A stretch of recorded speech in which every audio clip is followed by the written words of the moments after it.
नमस्कार किसान भाइयों, आपके लिए एक आज अच्छा सा गैजेट लेके आए हैं। जैसे कि कुछ किसान भाई अभी मूंगफली लगा रहे हैं कॉटन के सीज़न के बाद में। हमारी ये जो मशीन है कॉटन में भी काम आती है। कॉटन में जैसे बीज की बिजाई करनी हो या फिर जैसे कई जगह ऐसा होता है कि बीज निकल जाता है, निकलने के बाद में जो दोबारा हमारे को हाथ से रुपाई करनी होती है वो बड़ी पेनफुल होती है। तो इस मशीन से आप आराम से कर सकते हैं।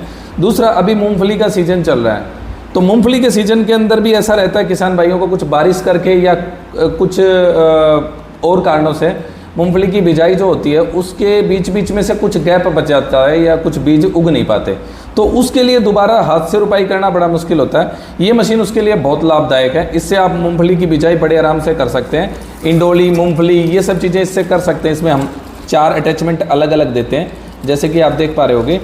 एक अटैचमेंट हमने इसमें लगा दी और 4 अटैचमेंट हम इसके साथ में देते हैं। अलग अलग टाइप की अटैचमेंट रहती है।